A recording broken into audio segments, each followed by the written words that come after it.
Bueno, vamos a sumar a Andrés Mega, que es psiquiatra forense, que está con nosotros. Andrés, gracias por venir. ¿Cómo está? Buenas tardes. ¿Qué sensación te da? A ver, estamos analizando, obviamente, hace una semana todo apuntaba a Nina, a la empleada, ahora da un giro absoluto al hijo. ¿Qué sensación te da esto que te venimos contando de la declaración? Que va contra su padre, habla de negocios oscuros, dice que es un padre ejemplar, un familiar ejemplar, pero a la vez pactaban para engañar a la madre. ¿Ahí se nota alguna sensación extraña de hijo a padre con esta declaración?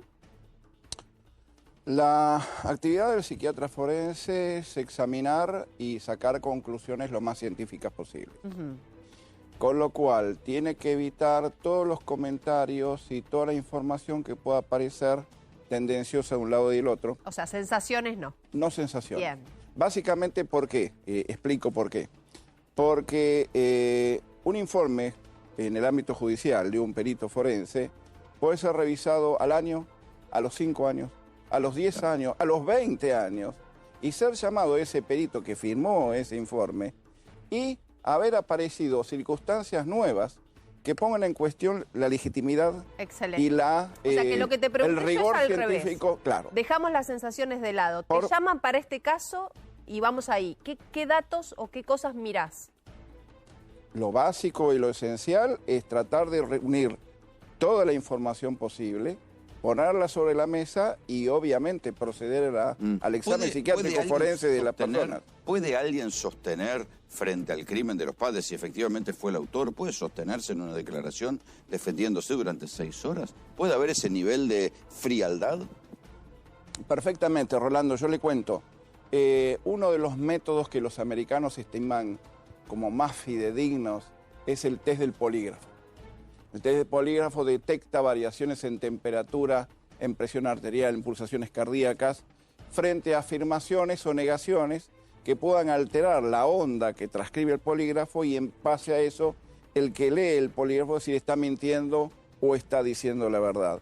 Y frente a eso ha habido muchos falsos negativos de polígrafo. Con lo cual, hablando en términos en la población general, si es perfectamente vulnerable el polígrafo, también es perfectamente vulnerable una larga declaración. No se olvide que en el estudio de la psiquiatría forense hay que diferenciar el psicópata del sociópata. Son dos personajes completamente distintos.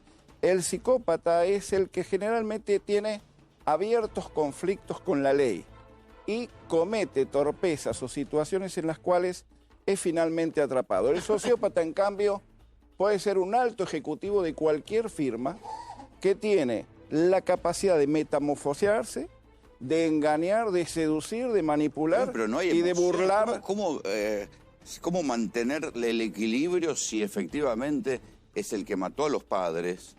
¿Cómo puede mantener el equilibrio y mantenerse declarando 5 horas sin quebrarse? Frente a las pruebas abrumadoras que le ponen enfrente. ¿Has visto muchos casos? Para el ciudadano común parece increíble. En el ámbito de la psiquiatría forense no es tan excepcional, porque el método utilizado... ¿Existen estos personajes? Sí, claro. Porque en este caso en particular existe la cosificación dentro de la mente del que está declarando. Deja de ser tu padre. Deja de ser el padre y pasa a ser una botella vacía. Deja de ser la madre y pasa a ser una lata de cerveza arrugada. Un episodio superado. Andrés, absolutamente. Y en este plano... hay un punto importante que siempre comenta mi maestro Simon. ¿Cómo hacían los empleados de los campos de concentración que a la mañana trabajaban contando los barriles de gas venenoso, midiendo la cantidad de raciones de los judíos que iban a matar y procediendo a que todo funcionara como una maquinaria, y a la tarde volvían a su casa y jugaban con sus niños y estaban con su mujer? ¿Cómo hacían esa disociación cuando en lo que trabajaban era matar gente? Bueno, pasa en la mente humana y pasa más veces de lo que uno piensa. Cosificando a la víctima. Cosificando. Desprendiéndose de todo sentimiento. Exactamente. Quiero preguntarte, ¿qué te dice esa escena de crimen? Dentro de un auto, 3 tiros para el padre, un tiro en la cara a la madre. O sea, ¿habla por sí sola esa escena? No. Es un indicador más en el rompecabezas. A veces y entiendo la pregunta y entiendo la posición, lo espectacular de un hecho dice, esto no puede haber sido hecho por una persona normal. Totalmente. El ciudadano común Y piensa... poniéndolo en la piel de un hijo, más. Exacto. Un criminal no es una persona normal, partamos esa base. El ciudadano común tiende a pensar, esto lo hizo un loco, lo primero que piensa. Y realmente hay que llegar, los psiquiatras llegamos a la conclusión internacional, que los verdaderos psicóticos, que no pueden comprender la realidad, viven en un mundo paralelo, no son agresores y son agredidos. Entonces, en general, estos hechos tienen el ADN, tienen la huella digital de trastornos gravísimos de personalidad, pero no de psicóticos, digamos, en este punto. Es ¿sí? imposible analizar un crimen con la cabeza. Pero no tonto, para decirlo simplificado. No, en términos poco... Y aparte que es imposible hacer una lectura desde una persona que no es asesina, o sea, es imposible querer llevarlo a nuestra baldosa, es otra baldosa. Hay un punto, y entiendo también el planteo, hay un punto de que todavía en pleno siglo XXI el ciudadano común tiene que pensar de un modo lombrosiano. Es decir, ¿qué características tendría que tener un tipo que haga esto? Claro. Seguramente está loco, y a mí no me pasa. Pero la verdad es que, visto por la calle, puede ser cualquiera. Asesino puede ser cualquiera. A ver, este señor, y ustedes recordarán el caso, que tenía a su hija durante largos años en Alemania, o en Austria, no recuerdo exactamente bien, con la que tuvo sexo y tuvo hijos. Era querido por todo el barrio, era un ciudadano ejemplar, pagaba sus impuestos, compraba en la verdulería de la esquina. Y era un sociópata ¿Y terrible. esa sociopatía puede llevar una inimputabilidad? No, porque es una mente brillante. De ninguna manera, porque el requisito esencial es poder comprender y dirigir. Cuando y se puede planificar. O sea que... Bueno, hay un recorrido que siempre usamos una palabrita, psicocriminogénesis.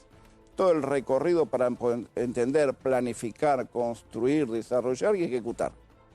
Todo ese camino, si tiene una lógica intrínseca interna, motivada por determinados valores, pero obviamente no incongruentes entre sí, es perfectamente punible para el jugador. Y nos llamaba la atención, Martín lo marcaba mucho, que en la declaración este hombre embarulla.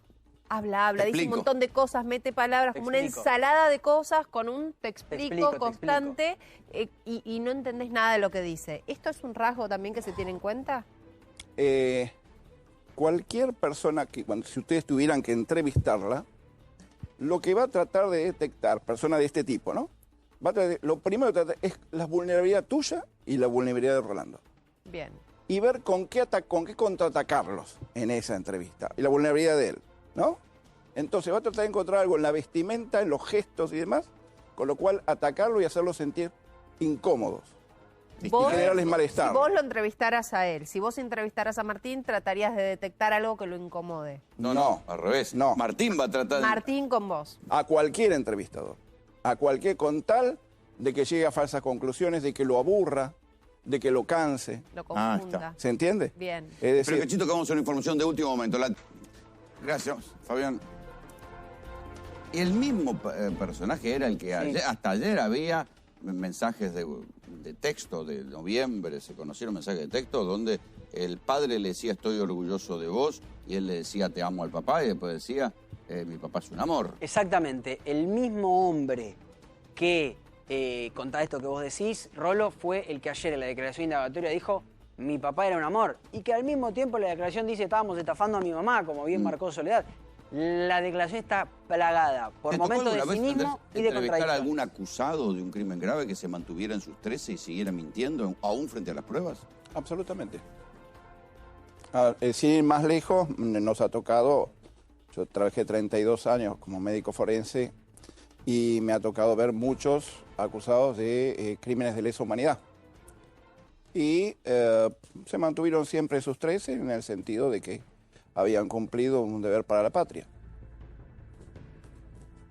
Entonces, hay ideación en determinados personajes, estamos hablando en términos globales, que se mantiene en base a lo que te estaba diciendo recién, en base a la cosificación, en base a una idea sobrevalorada, en base a una estructura de personalidad de base, que no la tiene cualquiera, en base a una hipoestesia o anestesia afectiva, con bajo repercusión o nula repercusión emocional. No importa nada del otro. Exactamente. Entonces el otro es simplemente un medio. Y en términos generales de este tipo de personajes se encuentran en todos los estratos sociales.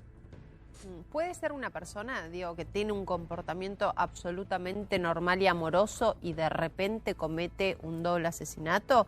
¿Puede pasar? O sea, me pregunto, ¿esos padres no percibieron algo? ¿No hubo nada previo?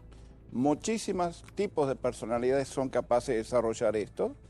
Entre ellos, particularmente uno que es una pesadilla para los psiquiatras, que se denomina trastorno límite de personalidad. El trastorno límite de personalidad es una entidad definida internacionalmente, donde en determinados momentos opera con una completa normalidad y en otros momentos actúa psicóticamente. Como dos personas en una. Como dos personas en una. A los americanos les encanta el tema del trastorno múltiple de personalidad, de que hay 16 personas en una. En rigor, en el ámbito más latinoamericano no hemos encontrado tal cosa, pero sí vemos con muchísima frecuencia trastornos límites de personalidad, algunos de una potencialidad agresiva importante.